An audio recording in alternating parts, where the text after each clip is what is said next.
and welcome to Mandobug Crafts, episode 69. What's up, everybody? My name is Amanda, but you may know me as Mandobug on social media. So, starting the show out with something I've learned. This week, I learned something you may already know, of course, but it kind of blew my mind when I heard it. So, I was sitting and knitting and hanging out with some friends, and we were talking about a pattern where you need to provisionally cast on. And my one friend was like, "Oh yeah, I just did the Judy's Magic cast on." And I was like, "What? That's for socks." She was like, "Yeah, no, I just used 2 needles, did the Judy's Magic cast on, and left the 1/2 on 1 needle and changed out the ends for stoppers and put it on hold, and then continued knitting with the other half." And I don't know why that never occurred to me that you could use Judy's Magic cast on as a provisional cast on. Why wouldn't you? If you are familiar with the cast on from knitting socks, you get a nice seamless transition. So it was just strange because I've always done a crocheted provisional cast on, and it never occurred to me. So if you want, you can use Judy's Magic cast on to cast on provisionally. So moving on to finished objects. I don't have any this week. I have been super busy doing other things, which I will talk about in Let's Chat, but I've been painting my house, and my brother turned 21 and I DD'd, so so there's not a lot of progress this week. So moving on to works in progress. I did pick up my starting point, which I keep in this giant bag. Because it's a 5 skein project and I don't have any big project bags. This was, so of course when I inherited all of my grandmother's crafty projects and crafty supplies, I inherited all her craft bags. So this was one of her craft bags. She primarily worked with Red Heart and made giant crocheted afghans. So she always needed these giant bags to keep her projects in. So I did put a progress keeper where I had showed it the project to you guys last time. It's this really cute stitch marker or progress keeper that I got when I went to Madrona. And you know, I'm not sure that I recorded after I went to Madrona. I don't think I was recording at that time. So Madrona is kind of like a knitting, crafty, spinning, crochet, whatever. It's everything. It's a fiber arts retreat, and they do have a small marketplace. And I didn't do the retreat. I didn't do any of the classes, but I did go to the marketplace and I picked up that little sheep butt. That is a sheep butt. And I have the other half to him is the sheep face, so they were right side, wrong side markers. It's just too cute. You know, I may have talked about this in a previous video, now that I'm thinking about it. I may have. It's from A Needle Runs Through It. But yeah, I've been using this to mark my wrong side since I don't know where my right side marker is, and I find it helpful to mark the right and wrong side of this pattern as I'm working on it. So I have only just completed, I don't know, maybe a dozen rows, if that. I'm not going to re-go over all of the yarns in this wrap. I will have it linked to my project page though, which you can get to through the description box of this video. Not a lot of progress. I just kind of picked it up, knit a few rounds, and then put it down. But I noticed I hadn't worked on it in a while, so I picked it up and did a couple rounds. Then I got total cast-on-itis and started a new project. So that does mean my other works in progress, I haven't touched them at all this week, like my poncho and, what's the other thing I was working on?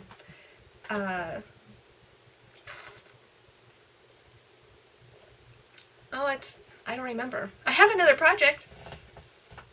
I'm looking, no? Oh, my swag bag. That's what it was. I haven't worked on my swag bag at all this week.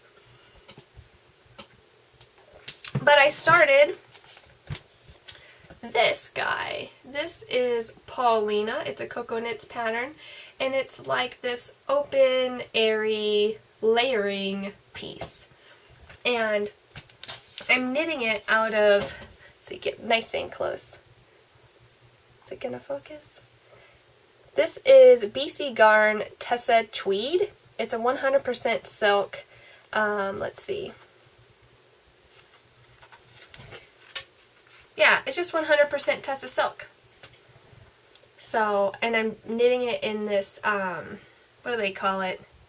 TT05 red. I think it's the only red option.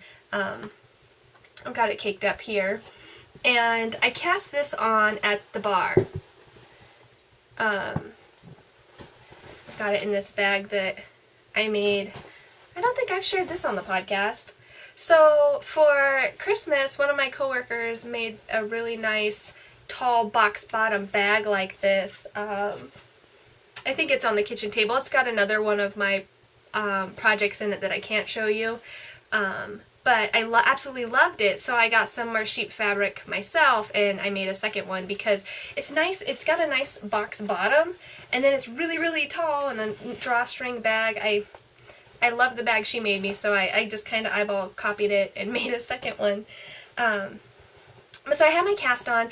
I cast on at the bar when I was DDing for my brother, and it was a lot of fun because, you know, I got a lot of sideways glances knitting at the bar, but it's like, you know, I'm the weird one until you guys are falling out of your chair drunk, screaming, you know, acting funky. Then I'm not the weird one anymore, am I? So this pattern's interesting. It is a pay-for pattern, so I don't really want to give that much away, but you do cast on a couple tabs and knit a few rows and put them on hold, which was weird to do at a bar, casting on these tabs. And I did bring some scrap yarn and a needle so that I could put the correct stitches on hold. And I guess just a little tip, I didn't have any way to identify one tab from the other, so in order to keep track of which was which, because you need to know which is which, I put one knot in my scrap yarn to note that that was the first one I made, and then 2 knots in the second one I made to note that that was the second one. So when it came time to join these tabs again, I knew which tab went where. So if I show it to you, I'm trying to like get it all situated. I probably could be knitting it on longer needles, but it's not really necessary. So this is the sleeve, and now I'm working up the body. So it's knit this way. So not a lot of progress, but I did have a lot of fun working on it, and it's not too bad. You know, you do have to keep track of some decreases, which I've just been doing on a little piece of paper that I keep in the sleeve with my project, or with my pattern here. But it's a nice open and airy gauge, and so I'm thinking even if I block it too, it's going to be a nice layering piece. And honestly, I think I should be able to layer this year-round. I think that it'll be nice over a tank top in the evening during the summer, and then it will be nice even over like a long sleeve shirt in the winter. So I'm really excited.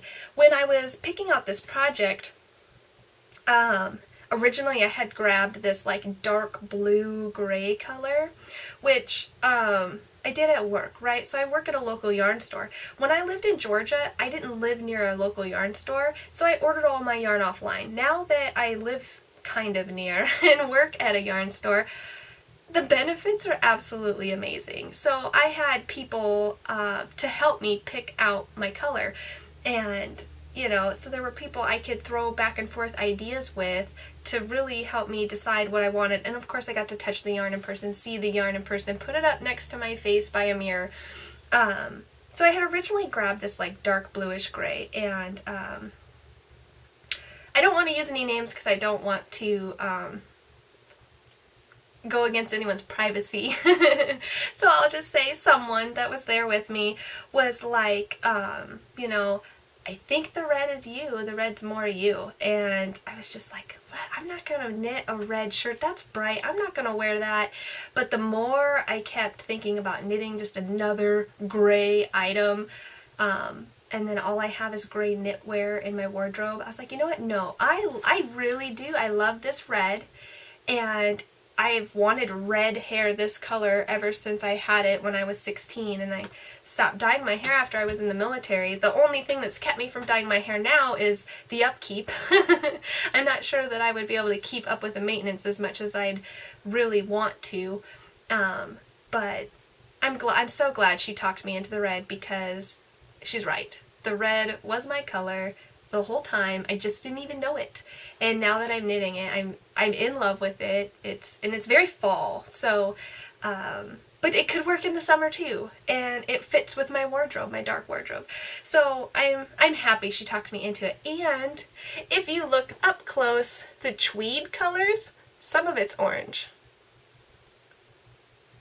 Some of the tweedy bits are orange, which even makes it mine even more. So I've been happily knitting away on that. And then the only other work in progress I have is the spinning that I was telling you guys about last week, but I didn't show you. This is the dingo bat. Focus! There we go.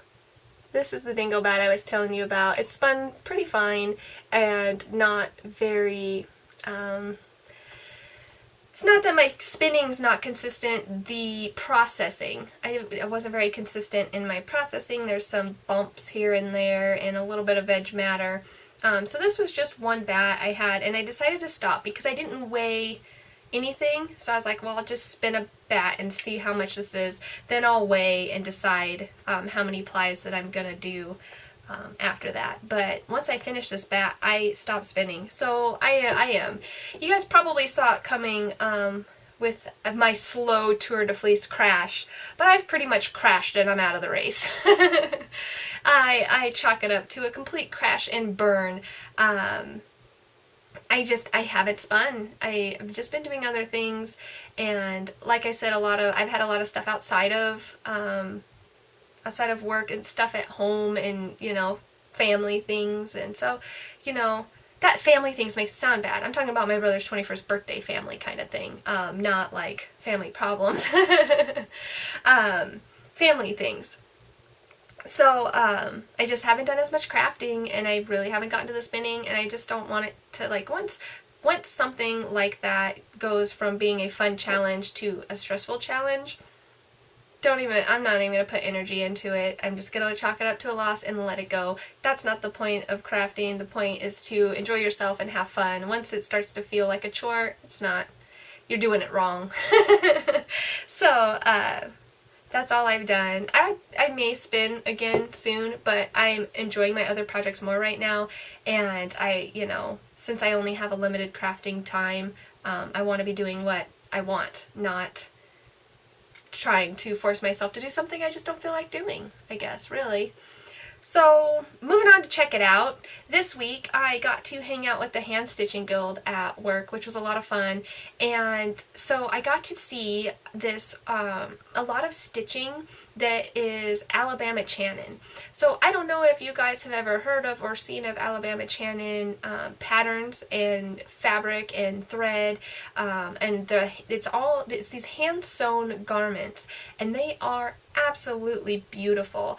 And a lot of the women that I got to hang out with had just like the most beautiful pieces, dresses, coats. One woman was working on a tight-fitted long skirt, and I mean, it's just absolutely beautiful. The idea behind it is you have 2 layers of jersey knit fabric, and you spray a stencil over the top, and you sew around the stencils, and you cut the center out. So it gives like this really nice layered hand-stitched garment. I mean, I've never seen anything like it before, and it's just beautiful. So if you like making your own clothes and you like hand stitching, check out Alabama Chanin. She has very, very beautiful things. So yeah. On to upcoming events. So we just released the reveal photos of my August crochet along together with Skacel. So if you want to see that, go to Skacel, well, you can go to crochetalongtogether.com, and it will have the most updated information. The pattern is called Ripple As You Go, and I put the pattern page up on Ravelry as well. Last time I talked about this, I forgot to mention that for the prizes, they're only for U.S. residents only. So it does butt out international participants. So I am very sorry about that. But if you are in the States and you want to participate in the crochet along, there are prizes. So just check out crochetalongtogether.com and it'll have all the details. Other than that, let's chat. So I told you I was painting my house. That's very stressful because we're painting it ourselves. So we have the paint. The previous owner left all the paint. He was supposed to paint, didn't get around to it. We said, don't worry about it, we'll take care of it. So we lowered the price of the house. Awesome. But we are supposed to have the house painted by the beginning of August, and we just now started. So, and he had already painted the sheds in the back of the house, so we really just have to paint the front and the sides. So we started the front. My brother came out and helped. I still have paint all over my fingernails. It's just taking a lot longer than I expected. We were out there pretty much all day, and we didn't finish the front. We came close, but we didn't finish. So that's been taking up a lot of my downtime, not like I have a lot. And then, yeah, my brother turned 21, which was a lot of fun. So we took him out to dinner, and all his friends came. We went to Mazatlan, which is a Mexican restaurant here. And so we sat in the restaurant so his friends that weren't 21 could come celebrate, but he could still drink. So, you know, everyone was buying him margaritas and beers and shots, and it was still early in the night. So he drank a bunch of water, had dinner, hung out for a couple hours, and then we went out to the bar. I drove him a DD'd, and, you know, once everyone at the bar found out he was turning 21, he didn't buy it. I mean, I don't think he bought any drinks at all. Or no, he bought one just so that he could show his ID at the restaurant he did. Because people were buying, no, that's what it was, people were buying him drinks, so he had to show his ID, so he felt cool, you know. But yeah, so they had a lot of fun. I made sure everyone was safe, everyone got home safe, and had a good time, and I got to get some knitting in, so that was a lot of fun. And then, what else? Oh, look at this. This is a really big jar of, I don't know if you can see the glare. This is a really, really big jar of lavender.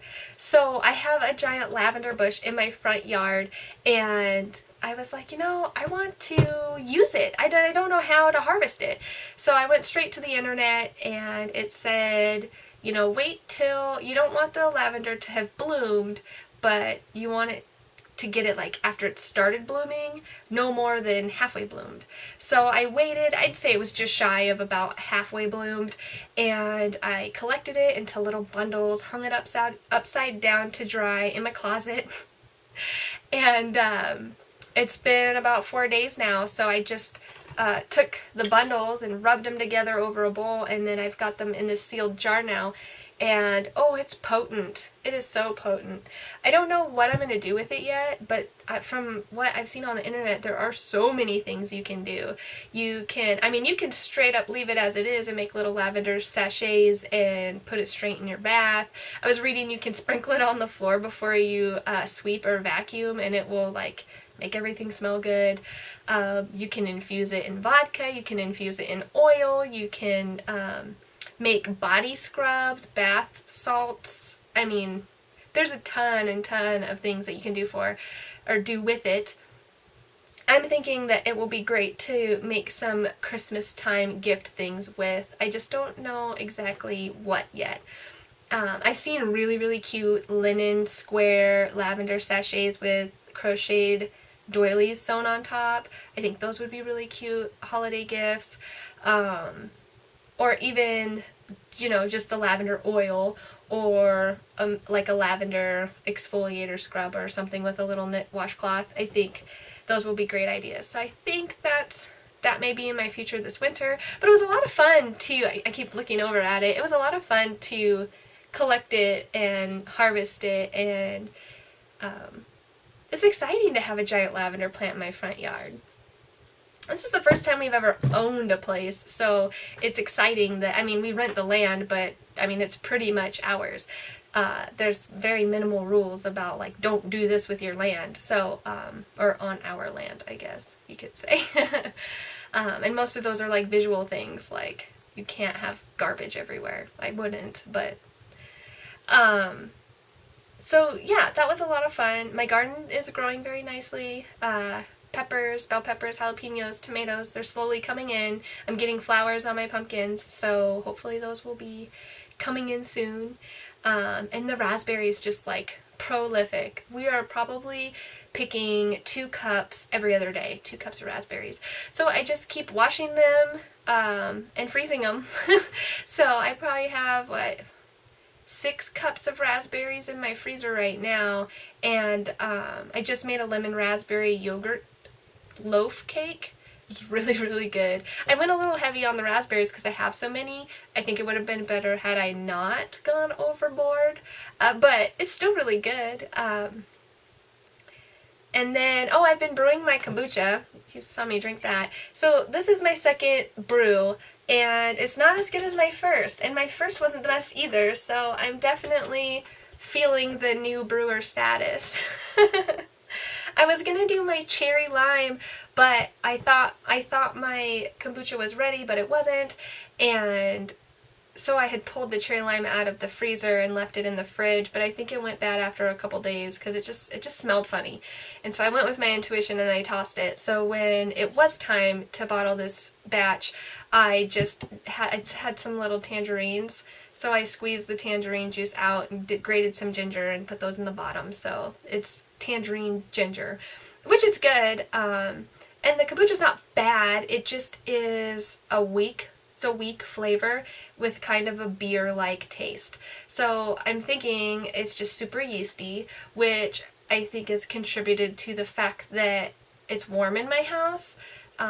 Its temperature's been in the 70-80 degree range, the brewing temperature, which is kind of high. And also, when I brewed last time, I didn't have enough bottles to bottle out all my brew. And so I thought, okay, well, I'll just, discard whatever extra tea I have. But the way that it ended up happening, and I didn't want to discard a lot. So when I put my new SCOBY in the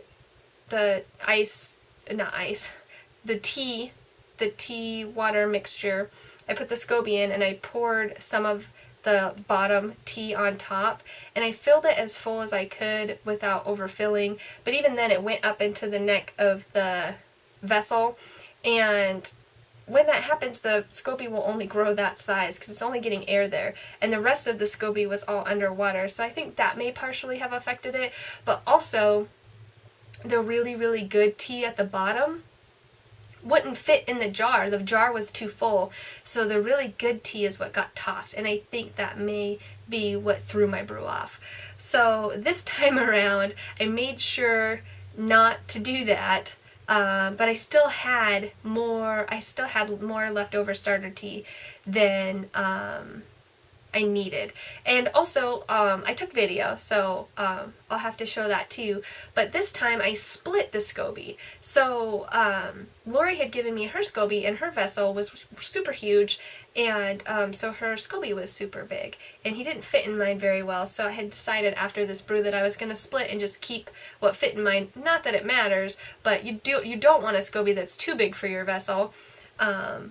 But I don't know. I think I may have taken too much out now that I'm looking at mine. The SCOBY that I had left in this brew is really small. It may take a lot longer for this batch to brew. We'll see. Again, I'm learning as I go, but I am having fun. And while this is not the best batch, it's not bad. I'm still drinking it. It's just different.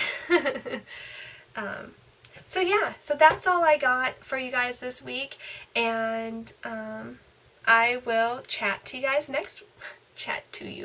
I will chat with you guys next week. Until then, happy crafting. Bye.